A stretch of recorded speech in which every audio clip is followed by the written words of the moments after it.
So actually, that was the third question. What will North Korea do in dealing with China and Russia when North Korea is strengthening its nuclear and missile power?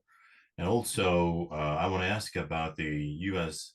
evaluation of ROK U.S. alliance these days, especially when North Korean missile threat is being threatened, enhanced. So how do you think the U.S. perspective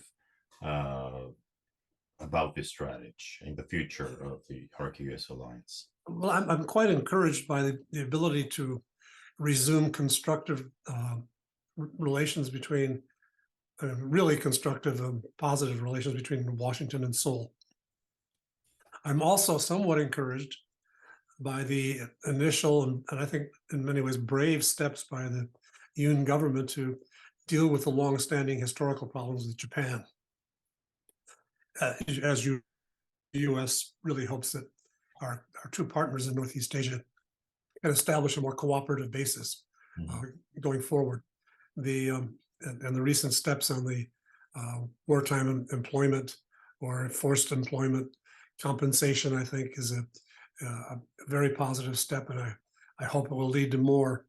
I'm not overly ambitious because I think there are always going to be constraints in Korean-Japanese relations that we have to be realistic about.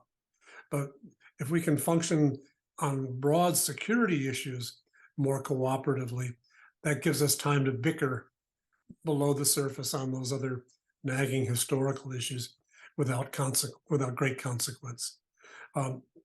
The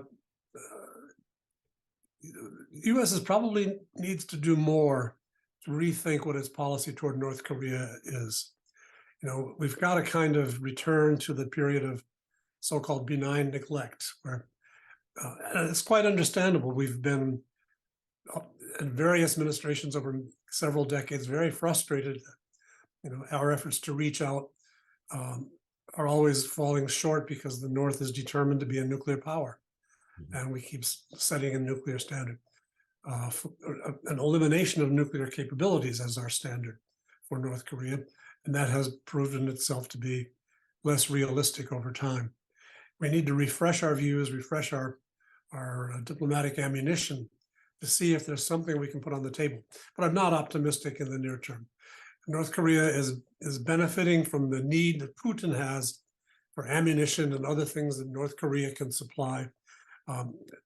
We have a long history of watching Pyongyang exploit its opportunities when it has them with Moscow and Beijing.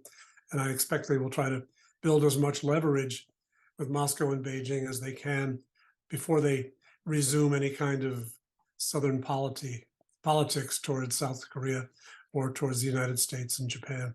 So I